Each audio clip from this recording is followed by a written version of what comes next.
안녕하세요. 조계사 설립원장 남전입니다. 올해 2021년도 문화체육관광부가 주최하고 또 조계사 불교상담개발원에서 공동 주관하는 2021년도 생명 존중 또 자살 예방 몸, 마음, 심 생명살림법회 오늘 법사로 나섰습니다.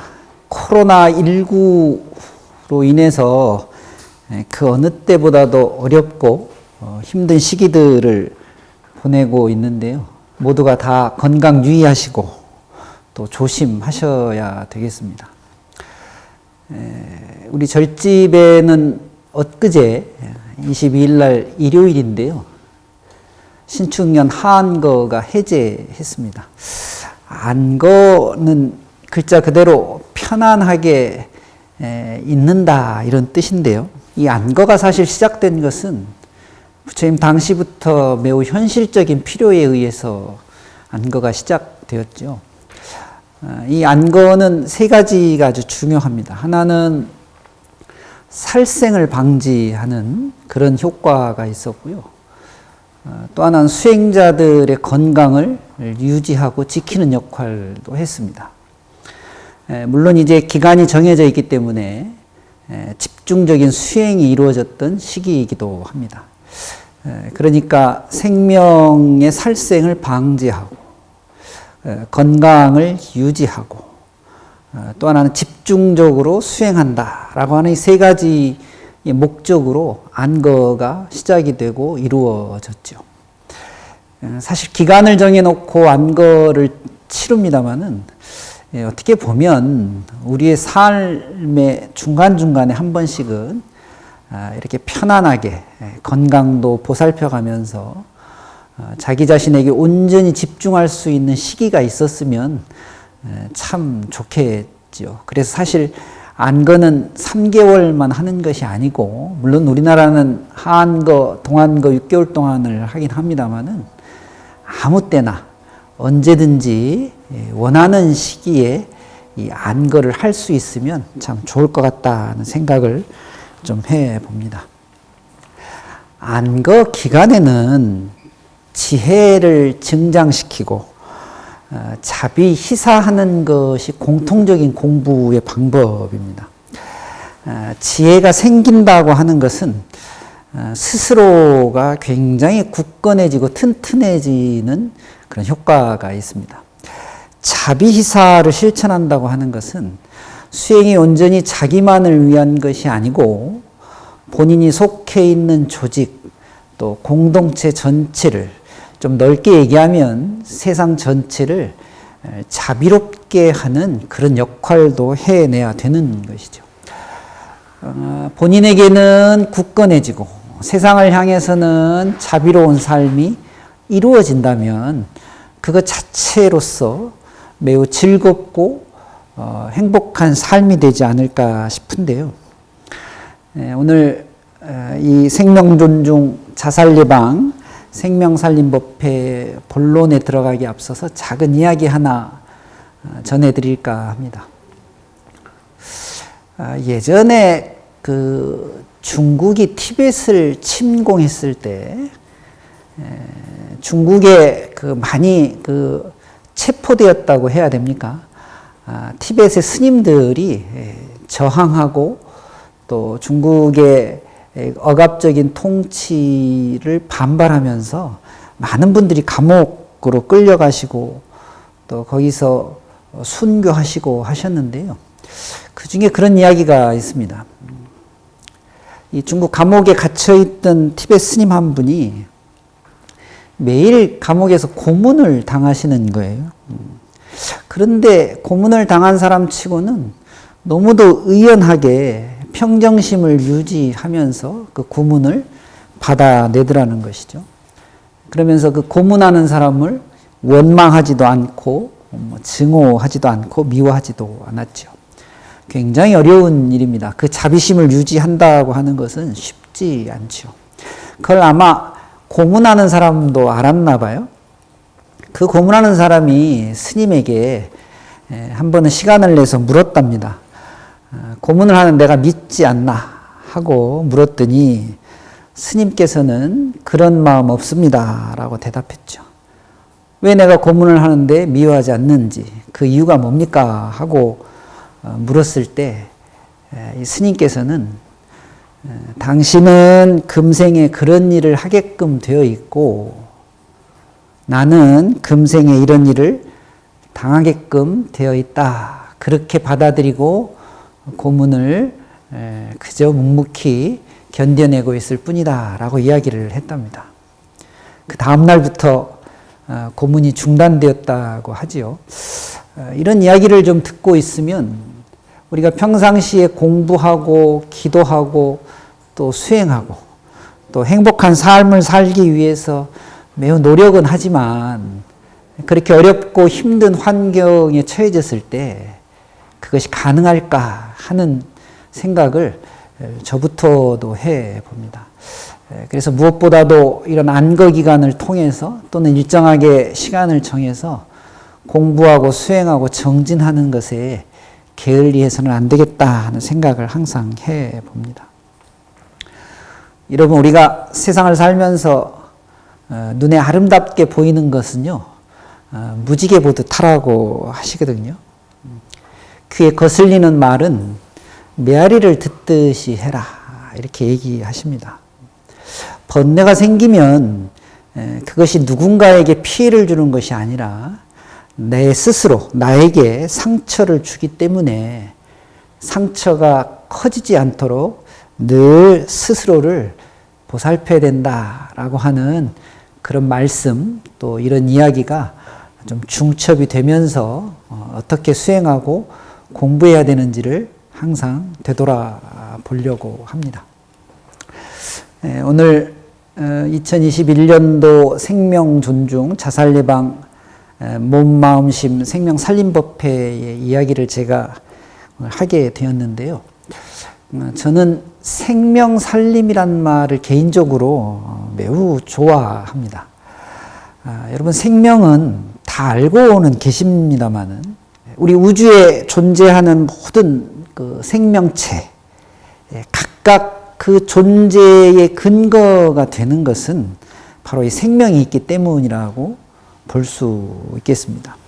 마땅히 존중되고 또 소중하게 그 가치를 지켜야 하는 것이죠. 제가 설림원장이다 보니까 가급적이면 화두 명상 이런 것을 통해서 함께 이야기를 나누어 보고 같이 생각해 보고 또 고민해 봤으면 좋겠습니다. 잠깐 이야기하기 전에 우리 모두 함께 바른 자세를 갖추고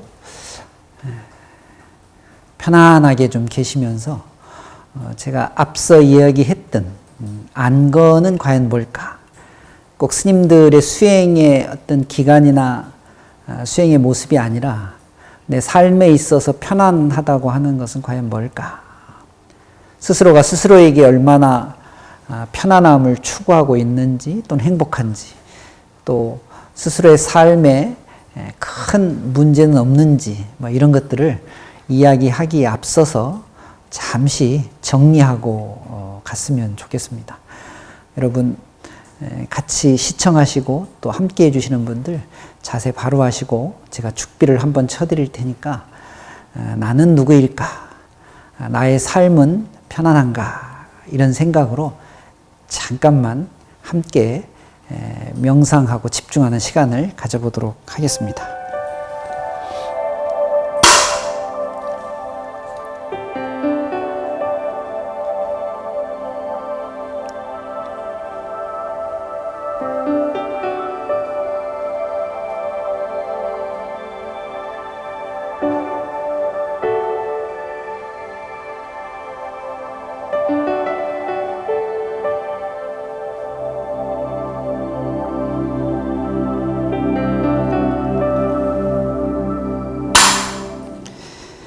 네, 화두 또 명상 또 참선 이런 것들이 참 좋은 것이 한 번씩 계속해서 끊임없이 일어나고 있는 어떤 생각의 작용들 또 몸의 어떤 행위들을 잠깐 쉴 수 있는 기회를, 시간을 우리에게 부여해서 매우 의미 있는 그런 수행, 또 그런 모습이 아닐까 싶어서요. 여러분들도 정말 머리가 좀 복잡하고 또 마음이 좀 이렇게 안정이 잘 되지 않을 때 언제 어디서든지 이렇게 잠깐씩 쉬시는 이런 명상 수행 같은 걸 해보시면 참 좋겠습니다. 오늘 생명살림법회에 사실 저는 이 생명살림이란 말을 개인적으로 참 좋아합니다. 생명이라는 것은 다 알고 있습니다만은 한번 정리를 한번 해보면 우주에 존재하는 모든 생명체들, 그 생명체들의 존재 기반이 되는 것이 생명입니다. 생명이 있어야 존재할 수 있으니까요. 그래서 모든 존재들은 마땅히 존중되어져야 되고 또 소중하게 그 생명의 가치가 지켜져야 하는 것이죠. 또 하나, 살림이란 말도 매우 뜻깊은 이야기인데요. 보통 우리는 살린다, 또 살아간다는 그런 의미의 살림이라는 뜻을 많이 쓰고는 있습니다만은 불교적인 의미의 살림이란 말도 있습니다. 이것은 매우 교훈적이고 구체적으로 표현되어져 있는데요. 여러분 한문 이야기를 해서 좀 죄송합니다만은 매 산자, 그 다음에 나무가 빽빽한 숲을 림자를 써가지고 살림이라는 말을 절집에서는 자주 씁니다. 흔히 법회를 붙여서 살림법회, 그 법회의 주제를 하나씩 정해서 가령 경전을 정하면 금강경 살림법회 또는 화엄경 살림법회 뭐 이런 식으로 살림의 법회를 규정하기도 하는데요. 그러니까 불자들과 사찰에서 일정한 주제를 가지고 일정한 기간에 많은 분들이 모여서 함께 법회를 여는 것이죠. 그런데 이것을 좁게 해석을 하면 마치 산에서 산속에서 절에서 여는 법회 정도로 이해하고 있는 분들이 많이 있습니다. 우리 불자들도 그렇죠. 경전 공부라고 하는 것을 집중적으로 하는 것을 살림법회다라고 이해하고 알고 있는 분들이 많이 계신데요. 그런데 좁은 의미의 살림이라고 하는 뜻이고요. 사실은 산속이나 또는 세간에 있는 숲속이나 큰 차이가 있겠습니까? 꼭 산속에서 이루어져야만 살림법회라고 하는 것은 아니거든요. 우리가 바깥에서 많이 쓰는 살림살이라는 말도 혹자들은 이 살림이라고 하는 데서 유래되었다 이렇게 이야기하고 있습니다. 불교에서 살림은 줄임말인데요. 역시 한문이어서 표현이 좀 죄송합니다만은 파인아산 양공덕림이라고 하는 말의 줄임말입니다. 파인아산, 깨트릴 파자를 쓰고 사람인자, 나자, 매산자를 써서 파인아산이라고 합니다. 양공덕림이라고 해서 기를 양자, 우리가 좋아하는 복덕 공덕의 그 공덕, 수풀림자를 써서 양공덕림이라고 하는 것이죠. 파인아산은 깨트린다 하는 말인데 인은 많은 사람들을 가리킵니다. 아는 나 스스로를 가리키는 것이죠. 그러니까 인아라고 하는 것은 나와 수많은 사람들과의 관계, 또 수많은 사람들과 일어나는 일들이 매번 좋은 것만은 아니지 않습니까? 그 안에서 일어나는 갈등, 어떤 그 안에서 일어나는 문제들이 어느덧 나도 모르는 사이에 산처럼 가득하게 쌓여진다는 것이에요. 그럼 우리가 살아가면서 좀 더 나은 삶, 좀 더 행복하고 즐거운 삶을 위해서는 이 관계를 개선하고 호전시켜야 되는 것이죠. 그래서 그 산을 깨트려 버려야 됩니다. 그래서 파인아산이라는 표현을 쓰는 것이고, 또 양공덕림이라고 해서 우리가 살아가면서 지니고 기르고 또 우리가 간직해야 될 것은, 쌓아가야 할 것은 공덕, 또 베푸는 것, 이런 것들이죠. 그러니까 공덕과 베품을 숲처럼 무성하게 키워가고 쌓아가는 것을 양공덕님이라고 하는 것입니다. 다시 말해서 파이나산 양공덕님이라고 하는 말은 우리가 세상을 살면서 수많은 관계들의 문제점들은 없애고 문제점들은 최소화시키고 그 안에서 공덕을 생하게 하고 베품을 통해서 아주 좋은 관계, 그런 좋은 무성한 공덕의 숲이 이루어지도록 살아가는 그것을 가지고 수행하고 노력하는 것을 살림이라고 하는 것이죠. 내 자신의 생각을 꺾는다고 해서 최절인하산이라고도 하고요. 또 공덕을 키운다는 그런 의미에서 장량공덕님이라는 표현을 쓰기도 하는데 어쨌든 진리, 또 부처님의 가르침, 또 세상을 살면서 좋은 관계들을 만들어 나가는 것을 경전을 통해서 하면 좋다. 그래서 앞에 경전 이름을 붙여서 살림법회라는 말을 쓰는 것이죠. 근데 단순히 이것이 저는 절집에서만 쓸 것이 아니라 우리가 살면서 행해지는 많은 관계들 속에서 이 살림이란 말을 제대로 이해하시면 참 좋겠다는 생각을 좀 합니다. 살림은 숲이라고 하는, 숲은 이제 세상을 가리킬 수도 있겠죠.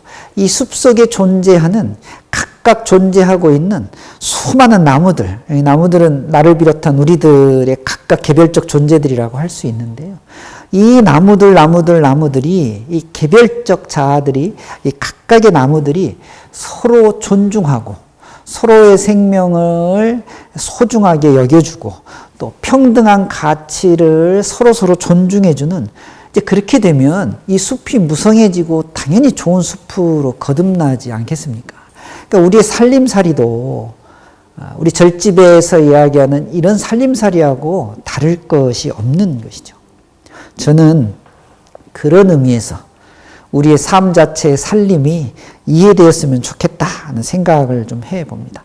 그래서 생명과 살림이라고 하는 이 의미가 세상에 있는 나를 포함한 각각의 생명들이 모두가 평등하고 평화롭게 공존한다면 정말로 그것이 잘 사는 세상이 될 것이고, 그런 세상이 만들어지는 것이야말로 우리가 오늘 이야기하고자 하는 주제, 자살 예방이라든가 생명이 존중되는 그런 사회를, 그런 세상을 만들 수 있지 않을까 싶은 것입니다. 여러분들께서도 함께 생각하고 고민해 주시면서 한 번쯤은 성찰하는 그런 주제로 삼아 주시면 좋을 것 같습니다. 제가 이제 스님이다 보니까 우리 불교 이야기를 할 때 매우 중요한 그 개념 두 가지를 저는 항상 많은 분들에게 이야기합니다. 지혜와 자비라고 하는 것인데요. 지혜라는 말도 잘못 이해하면 그저 우리가 세상을 살아가면서 얻어지는 인생의 어떤 교훈이나 인생에 지키고 지내야 될 어떤 윤리들이 나이를 먹어가면서 쌓여지는 것을 마치 지혜인 것처럼 이해하고 있는데 그렇지 않습니다. 지혜라고 하는 것은, 우리 불교에서 쓰는 지혜라고 하는 것은요, 부처님의 가르침, 다시 말해서 진리가 내 안으로 들어와서 내 마음과 내 생각에 아주 확고하게 자리 잡을 때 그걸 지혜가 생겼다, 이렇게 표현을 합니다. 다시 말하면 연륜이나 경륜으로 지혜를 이해하는 것이 아니고 부처님의 가르침, 그 진리가 내 안에서 나와 함께 이루어지면 내 생각과 마음의 바탕에 자리 잡을 때 우리가 지혜가 생겼다, 이렇게 표현하는 것이죠. 자비는 뭘까요? 자비는 단순히 누군가를 위해서 적선하고 좋은 행위를 하는 것을 자비라고 알고 있습니다만 그렇게 단순하지 않습니다. 자비는, 불교적인 의미의 자비는 지혜로서 받아들여진 나의 마음 상태, 지혜가 충만해져 있는 나의 생각이 실제로 내가 세상을 살면서 나와 관계하고 있는, 경계에 있는 대상과 사람들에게 구체적으로 나타나는 것을 자비라고 합니다. 구체적으로 실현되는 것을 자비라고 하는 것이죠. 다시 말하면 우리가 모든 생명이 평등하고 평화롭다는 말씀을 제가 드렸는데요. 이것을 진리로 받아들이는 것, 이것을 깊이 인식하는 것이 지혜가 생기는 거예요. 그리고 이 지혜를 바탕으로 해서 그렇게 정말 살아야 되겠다라고 결심하고 노력할 때 지금 제가 얘기하는 지혜가 만들어지고 자비가 실천되는 삶을 살 수 있는 것이죠. 정말 그렇게 되어야만 불자답다라고 이야기할 수 있는데요. 그런데 이게 동시에 이루어지고 함께 같이 만들어지면 참 좋겠는데 쉽진 않습니다. 그래서 수행이 필요하고, 수행을 좀 편하게 표현하면 연습하고 습관을 만들 필요가 생기는 것입니다. 우선은 순서로 보면 먼저 나에게 부처님의 진리의 가르침이 어떻게 만들어지고 어떻게 적용될지를 생각해보고 공부하는 것이 무엇보다도 필요합니다. 여러분, 저도 그렇고 여러분들도 마찬가지입니다만은 누구나 태어나면서 기본적으로 이 육신을 갖추고 태어납니다. 몸을 갖추고 태어나는 것이죠. 또 성장하면서 수많은 관계들, 또 수많은 교육을 받으면서 생각이라고 하는 정신작용이 만들어집니다. 그게 자리 잡아요. 그래서 나중에는 마치 내가 생각하는 것이 나인 것처럼 여겨질 때가 있습니다. 보통의 사람들은 아마 그럴 거예요. 나라고 하면 내 생각과 동일시하는 경향이 있는데요. 사실은 생각은 교육되어지고 훈련되어진 거예요.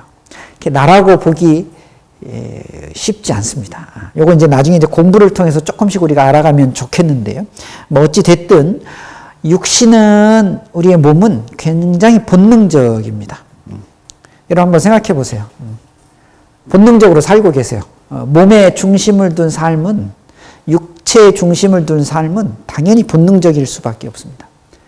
그나마 생각과 마음이라고 하는 것은 좀 전에 얘기했듯이 관계와 교육을 통해서 이루어지기 때문에 조금은 이성적이죠. 조금은 윤리적인 측면을 가지고 있습니다. 해야 될 것과 하지 말아야 될 것을 구분해내는 것이죠.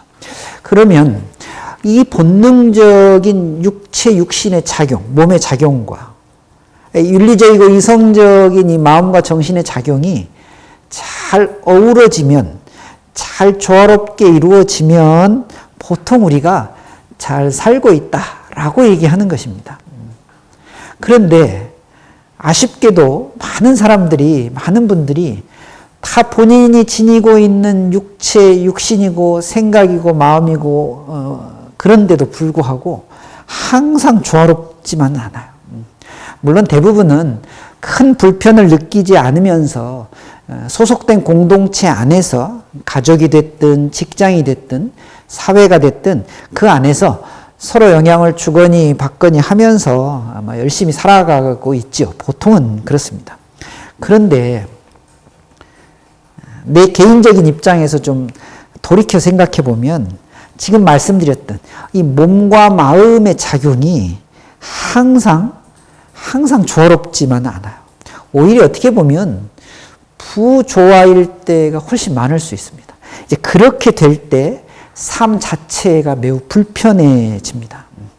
그 마음의 상태를 가지고 사람들을 만나게 되면 당연히 관계가 악화되는 것이죠. 갈등이 생기고 분쟁이 생길 수밖에 없습니다. 여러분 질문 하나 해볼까요? 여러분은 주로 몸이 하자는 대로 하는 편입니까?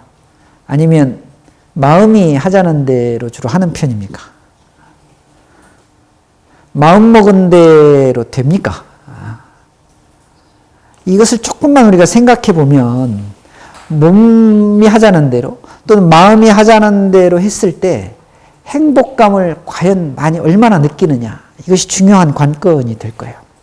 후유증이 있느냐, 이런 것도 한번 들여다봐야 됩니다.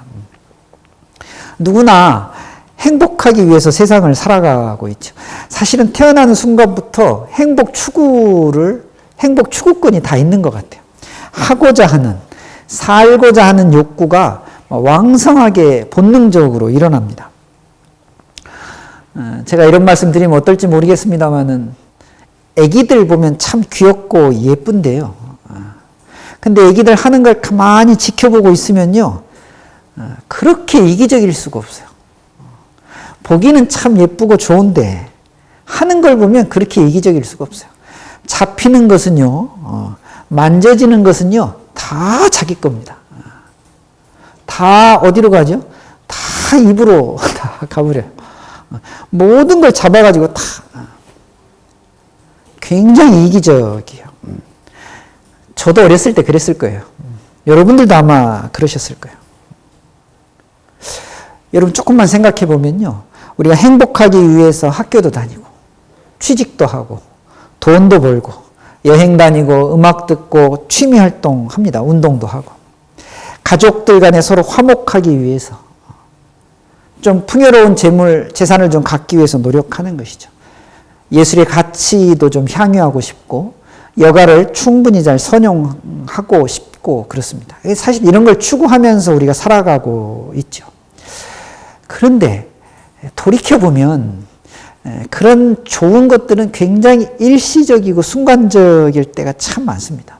과연 이것이 내 삶의 끝까지 나와 함께 동반해 줄 것이냐? 이건 좀 문제가 있어요. 부모 형제와 잘 지내고 싶은데 오히려 그 관계에서 수많은 상처들을 받지 않습니까? 세상에 나아가서 친구들 또 공동체에 소속된 사람들과의 좋은 관계를 맺어가면서 살고 싶지만 항상 불만족스러워요. 직장생활 잘하는 분들보다요, 직장생활에 스트레스 받는 분들이 훨씬 더 많아요. 그러니까 우리가 추구한다고 해서 그것이 행복을 꼭 보장해 주는 건 아닙니다. 그 관계 속에서 수많은 문제들이 생겨나고 있다는 것을 사실 우리는 좀 알아야 되는 것이죠. 왜 그런 현상이 일어날까? 왜 좋아지려고 노력하는데 상황이 그렇게 되지 않을까? 앞에서 좀 전에 얘기했듯이 늘 생각하는 것과 내가 대하는 관계들과 인연들이 부조화돼서 그렇습니다. 조화롭지 않기 때문에 그런 것이에요. 우선 나는 내 몸과 생각도 부조화되는 것이니까. 그렇게 되면 어떻게 돼요? 보통 그런 분들이 짜증이 많이 나는 분들이에요. 여러분 한번 생각해 보세요. 내가 평상시에 짜증이 많이 일어난다 라고 느껴지신다면 말과 생각과 행동이 일치하지 않을 때가 많아서 그렇습니다. 세상과 내가 잘 어울리지 않는다, 부조화된다. 그것은 어떻게 보면 오늘 우리가 이야기하고자 하는 사는 것에 대한 회의, 살아가는 데 있어서의 좌절감 같은 것이 많이 느껴질 수 있습니다. 그래서 이런 현상들은 빨리 알아차리고 빨리 고치는 것이 매우 중요하다고 볼 수 있습니다.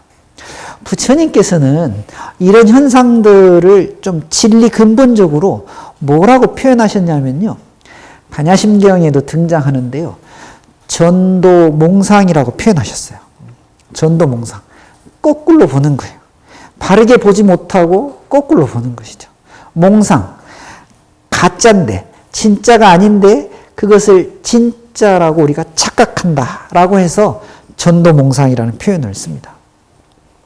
행복을 추구하며 얻으려고 했던, 노력했던 그런 행위 모습들이 사실은 행복을 가져다 주는 것이 아니라 고통을 만들어낼 수도 있다는 것을 알아야 됩니다. 괴로움을 가져다 준다면 그것은 잘못된 것이죠. 그런데 얻고자 하려고 하고 갖고자 하려고 하는 이런 것들에 마치 우리의 행복이 거기에 있는 줄 알고 얻으면, 가지면 행복해질 것이다 라고 생각하고 그 생각을 계속해서 추구해 나가는 것이야말로 전도몽상, 잘못된 것이라고 볼 수 있는 것이죠. 사실은 뭘 얻고자 하고 뭘 갖고자 하는데 될 때도 물론 있습니다. 그렇지만 되지 않을 때가 훨씬 더 많은 게 우리의 삶의 모습인 것이죠. 불교적으로 얘기하면 정말로 행복이, 요즘 표현으로 찐 행복이라는 이런 표현을 좀 쓰자면은 찐 행복이 어디 있는지 잘 모르는 겁니다. 삶의 고통과 괴로움을 벗어나는 방법을 잘 모르거나 혹은 잘못 알고 있는 것이죠. 불교는 이런 것을 전도몽상이라는 표현도 쓰지만 무지하다 이런 표현을 쓰기도 합니다. 지혜의 반대말입니다. 다시 이야기를 좀 처음으로 돌려서, 그래서 저는 생명살림이라고 하는 것은 생명의 가치를 소중히 여기고 그 가치가 세상 존재하는 모든 것에 있기 때문에 그 가치를 구현하고 실현하면서 살아가는 살림살이를 만드는 것이야말로 지혜로운 삶, 또 자비로운 삶이 되지 않는가라고 생각하는 것이죠. 그래서 우리가 행복한 삶을 얻는, 지혜를 증장하고 자비를 실천하는 그런 살림살이를 갖고 볼 필요가 있겠다. 또 실제로 가꿔야 된다라고 생각합니다. 그래서 먼저 해야 되는 공부는 고통, 괴로움에서부터 벗어나는 공부입니다. 우리가 지금까지 알고 있었던 행복이라고 하는 것이 진짜 행복인지를 들여다보는 공부를 하셔야 되는 것이죠. 조건이나 대상에 행복이 있는 것이 아니고, 우리는 가끔 이런 오해를 하는 경우가 많이 있는 것 같습니다. 가령 여러분들도 한번 생각해 보셔요. 좋은 관계를 맺고 있는 사람들에게 얻어지는 행복감이 있을 수 있습니다. 어쩔 때 내가 허전하고 쓸쓸하고 외로울 때, 용기를 잃었을 때 따뜻한 말 한마디가 분명히 위로가 되고 용기를 주는 경우가 있습니다. 그런데 이 용기와 격려를 항상 받으려고 하는 이기심이 발동을 하기 시작해요. 그러니까 좋은 관계를 이루고 있는데 그 좋은 관계의 좋은 영향을 내가 항상 받으려고 하는 생각이 일어나는 순간부터 기대보다 훨씬 못 미치는 그런 결과가 만들어지기 시작합니다. 그러니까 좋은 관계를 만들어 놓고도 그 안에서 그 좋은 관계가 스스로 훼손되는 것을 우리가 본능적으로 자기도 모르는 사이에 해내고 있는 것이죠. 대상을 향한 나의 마음이 욕심인 줄 모르고, 대상을 향한 나의 마음이 집착인 줄 모르고, 그것이 마치 내 생각인 것처럼 나인 것처럼 당연히 해야 되는 것인 양 생각이 되어지고 그런 행위가 일어날 때 좀 전에 얘기했듯이 괴롭고 고통스러워지는 것이죠. 마음은 사실은 가만히 놔두면요, 계속해서 경계에 끄달려 갑니다. 제가 앞에 말씀 전에 이야기 잠깐 해드렸는데요. 눈에 아름답게 보이는 거 무지개 보듯 해야 된다고 했습니다. 왜냐하면 가만히 있으면 끌려갑니다. 계속. 듣기 귀찮고 듣기 싫은 잔소리 같은 건요, 끌려다니면 화나고 짜증나니까요, 메아리 듣듯이 툭 하고 보내줘 버리면 되는 것인데 이게 잘 되지 않는 것이죠.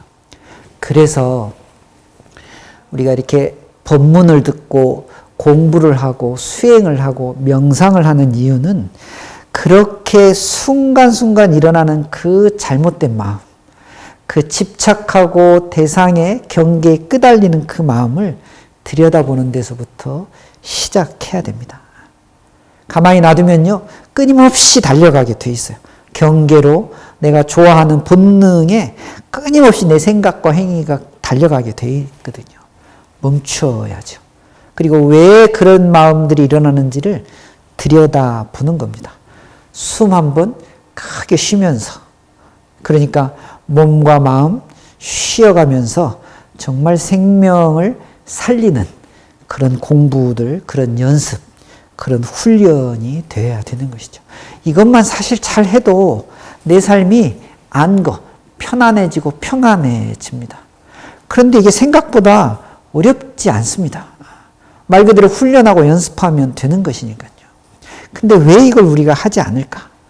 왜 하면 좋은데 잘 하지 않을까? 집중하지 않고 자기 자신을 항상 놓치고 있어서 그렇습니다. 그래서 여러분 자주 물어야 됩니다. 내가 지금까지 알고 있었던 것, 혹은 내가 지금까지 믿고 있었던 것이 사실일까? 진짜일까? 그런 확인하는 작업도 하셔야 됩니다. 그래서 바르게 보는 연습하셔야 됩니다. 이걸 이제 정견이라고 표현하는데요. 바르게 봐야 된다. 바르게 보면 그 다음에 바른 선택을 할 수 있습니다. 바른 선택. 정행이라고 볼 수 있죠. 선택을 했으면 노력을 통해서 결과를 얻고자 해야 됩니다. 이것을 바른 노력, 정진이라고 우리는 이야기하고 있습니다. 바르게 보고 바르게 선택해서 그 선택에 좋은 결과를 얻기 위해서 바른 노력을 하는 것. 그렇게 살림살이를 가꾸어가는 것이 아주 좋은 것이죠. 저 중국의 큰 스님이셨던 육조해능 스님께서는요, 욕득 견진도는 정행 즉시도라 이렇게 표현하셨어요. 진리를 정말 얻고자 하면 어려운 게 아니라 정행 즉시도, 바르게 행할 때 바로 얻어진다 라고 표현하셨거든요. 그러니까 공부와 수행이라고 하는 것이 결코 어렵지 않습니다. 얼마나 훈련하고 얼마나 연습하느냐에 따라 달려 있는 것이죠. 여러분, 아까 저희 시작할 때 제가 죽비를 치고 잠시 자기를 좀 들여다보자 이렇게 말씀드렸는데요. 시간이 날 때마다 또는 시간을 내서라도 바르게 앉고 잠시 멈추고 크게 한번 들이마시고 내쉬고 이것을 반복하시면서 내가 평상시에 하는 생각의 중심, 이것을 자신의 마음에다가 집중시키는 그런 시간들을 가져야 됩니다. 이 연습이 조금 되면 그때그때 일어나는 마음의 상태가 보이기 시작합니다. 이 마음의 상태가 보이면 왜 내가 그렇게 이야기하는지, 왜 그런 행위를 하는지도 보이기 시작합니다. 보통 이것을 우리가 알아차림의 수행, 알아차림의 명상이라고 이야기하고 있습니다. 조금 불교적으로 좀 더 깊숙이 들어오면 화두라고 하는 것을 통해서 스스로를 돌아보는 그런 시간을 항상 갖는 것이죠. 오늘 이야기하고자 하는 이야기는 사실 여기 있습니다. 이 알아차림의 수행, 알아차림의 명상, 이 알아차림의 참선은 누가 교육을 통해서 또는 다 모아가지고 이렇게 법회나 집회나 이런 것을 통해서만 줄 수 있는 것이 아니라 제가 지금까지 말씀드렸던 내 주변의 삶이 이렇게 복잡해지고 이렇게 갈등과 시비가 많이 생겨나는 원인이 결국은 나에게서 일어나는 내가 추구하고자 하는 잘 사는 방법과 그 모습이 부조화된 데서 일어난다고 하는 사실을 깊이 인식하는 데서부터 시작이 된다라고 하는 것을 여러분들도 함께 하셨으면 좋겠다는 것이죠. 그것이 불교에서 이야기하는 지혜가 생기기 시작하는 겁니다. 내 삶이 결코 잘못되지 않았다라고 전제하면 자신을 돌아볼 수 있는 기회도 시간도 그런 여유도 없어집니다. 여러분, 하루 일과를 다 마치고 잠자리에 들기 전에 한번 잠깐 생각해 보세요. 오늘 내가 나를 위해서 얼마나 많은 시간을 내었는지를 한번 들여다보시면 좋겠습니다. 의외로 놀랍게도요, 하루에 5분, 10분, 1시간을 스스로를 위해서 투자하지 않습니다. 여러분, 배고프면 밥 먹는 거, 그것은 자신을 가꾸는 일이라고 할 수 없습니다. 졸리면 잠자는 거, 이것은 자신을 가꾸는 일이라고 볼 수 없습니다. 살림살이를 가꾼다고 볼 수 없는 것이죠. 제가 지금 얘기했던 이 지혜와 자비의 살림살이는 자신을 들여다보고 내 안에서 지금 어떤 생각이 일어나는지를 자꾸 살피는 훈련과 연습으로부터 가능해지는 것이죠. 그 바탕 위에서 바깥으로 자꾸 외부 경계로만 갔던 대상에만 자꾸 집중하던 내 생각과 마음을 전도몽상이라고 하는 바른 견해를 가지고 지혜롭게 바꿀 수 있는 노력. 괴롭고 고통스러운 상황이 내 마음 안에서부터 일어난 것이라고 하는 것을 확인하고 확신하는 그런 알아차림이면 아주 좋은 것이죠. 그렇게 잘 사는 법, 그렇게 행복해지는 법이 달리 딴 데 있는 것이 아니라 내 안에 있음을 여러분들 확인하시고 확신하셔야 됩니다. 그렇게 되도록 노력한, 그걸 공부라 그러고 그걸 수행이라고 하는 것이죠. 그건 결코 어렵지 않습니다. 오늘 저는 생명을 존중하고 자살을 예방하는 몸과 마음의 쉼의 이 생명살림 공부는 내가 지금 이 순간에 어떻게 결심하고 마음 먹느냐에 따라서 바로 이루어질 수도 있다라고 생각을 합니다. 여러분, 이런 훈련과 연습이 많이 되면 제가 처음 했던 이야기 잠시 돌려볼까요? 물론 보통의 사람들은 하기 어렵겠습니다만은 그 중국의 감옥에서 자신에게 고문을 가하던 그 간수를 미워하거나 증오하지 않고 그대의 역할은 그것이고 나의 역할은 이것이다라고 하는 평정심을 가지고 그렇게 자비심을 내는 그런 사람이 사실은 우리도 될 수 있겠다. 수많은 관계 속에서 나에게 다가오는 어떤 상처, 어떤 그 위험 같은 것을 그대로 받아가지고 거기에 너무 흥분하거나 거기에 너무 좌절하는 것이 아니라 저 사람은 그럴 수도 있겠구나 라고 정말로 평정심을 가질 수 있는 스스로의 힘과 능력, 이런 것들이 이런 지혜와 자비의 공부를 통해서 얻어지는 것이 아닐까. 제가 절집에 들어와서 크게 깨달은 게 하나 있는데요. 절에 있는 신도분들조차도 전부 저를 좋아하지 않더라고요. 가끔은 우리 스님은 왜 저럴까? 혹시 제가 주지를 맡고 있으면 우리 주지스님은 왜 저럴까? 이렇게 얘기하는 분들 가끔 봅니다. 처음에는요, 서운하고 좀 밉더라고요. 좀 괘씸하기도 하고. 그런데 절집에 와서 지금 제가 이야기했던 이런 많은 공부들, 이런 많은 말씀들을 접하다가 문득 깨친 게 하나 있어요. 그게 뭐냐면 제가 세상 사람들 전부를 좋아하지 않습니다. 그게 잘 안 되더라고요. 제가 절에 있는 모든 신도들을 다 좋아하고 사랑해야 되는데 생각처럼 잘 되지 않습니다. 그러면 내가 세상 사람들을 다 좋아하지 못하는데 왜 나는 세상 사람들이 다 나를 좋아해 주기를 바랄까? 욕심이죠. 이것은 매우 잘못된 생각입니다.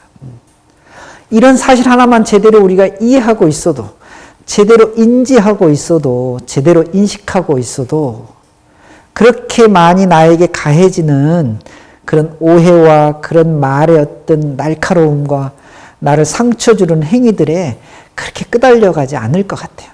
그럴 수도 있겠구나 라고 생각할 수 있는 것이죠. 세상을 살면서 힘들 때가 있습니다. 저도 가끔 그럴 때가 있는데요. 물론 뭐 자살까지 생각하고 그런 건 아니겠습니다만은 힘들고 힘든 것이 쌓이고 많아지면 이번 생에는 막 이쯤 했으면 좋겠다라고 생각할 수도 있겠습니다. 그런데 그 자살의 충동, 그 내 삶을 마무리하고 싶은 생각이 어디서부터 시작됐는지를 조금만 들여다보면 제가 지금 말씀드린 내가 세상 사람들을 다 좋아하지 않는데 세상 사람들이 나를 다 좋아해 주기를 바라는 그런 잘못된 인식에서부터 나오는 것이 아닐까 싶은 것이죠. 여러분, 세상을 잘 살고 세상을 정말 즐겁게 사는 방법들이 내 학위에 달려 있습니다. 내가 얼마든지 어렵지 않은 아주 내 주변의 일상적인 훈련과 연습을 통해서 내 삶을 스스로 가꾸어 나가는 내 삶 자체를 매우 풍요롭게 하는 그런 살림살이를 만들어 갈 수 있는 것이죠. 코로나19 때문에 요즘 저도 이걸 어디서 들었는데 코로나 블루라고 합니까? 이 공동체 안에서 쓸데없는 일에 또 그렇게 중요하지 않는 일에 짜증을 내거나 화를 내는 사람들이 참 많아졌다 그래요. 왜 그렇죠? 불편하거든요, 지금. 삶 자체가 매우 부조화스럽거든요. 하고 싶은 것도 제대로 하지 못하고. 좋은 공부의 순간이고 기회가 아닐까 싶습니다. 어떻게 보면 이렇게 어려운 상황이 나한테 닥친 것을 내가 내 스스로를 들여다보고 공부할 수 있는 좋은 기회로 삼으면 훨씬 더 가치 있는 그런 시간을 보낼 수 있지 않을까 싶은 것이죠. 2021년 생명살림법회의 생명살림이라고 하는 것을 좀 주제로 해서 제가 지혜와 자비를 실제로 만들어내고 실천하는 그런 방법이 멀리 있지 않고 가까이서 붙어 있다. 그것은 바르게 보고 바르게 선택하고 바르게 노력하는 데서부터 시작이 되는 것이고, 이것은 따로 막 시간을 많이 내서 하는 것이 아니라 문득 스스로의 육신의 작용과 마음의 작용, 생각의 작용을 잠시 멈추고 숨 한번 크게 들이마시고 내쉬면서 얼마든지 우리의 일과에서 훈련할 수 있고 훈련되어질 수 있다라고 여러분들께 감히 말씀을 좀 드립니다. 오늘 함께 해주신 여러분들, 공부와 수행 결코 멀지 않다. 우리가 이런 공부와 수행을 통해서 내 삶을 얼마든지 행복한 삶으로, 즐거운 삶으로 가꾸어 나갈 수 있다 라고 하는데 착안하셔서 올 한 해, 남은 한 해 잘 보내셨으면 좋겠습니다. 어렵고 힘든 시간 내셔서 저와 함께 제 이야기를 들어주셔서 너무 감사하고요. 세상에 서로 생명들을 존중하고 소중히 여기는 세상이 되면 우리가 항상 걱정하는 세계 1등의 자살국가 이런 오명도 버릴 수가 있을 것 같고요. 또 내 주변에 있는 사람들, 생명들을 자비심으로 한번 들여다보면 정말 소중하지 않은 것이 없다라고 하는 생각, 결론에 이를 수 있을 것 같습니다. 여러분 그렇게 저와 함께 공부하시고 수행하시고 정진해 주셨으면 참 좋겠습니다. 네, 감사합니다. 마치겠습니다. 성불하십시오.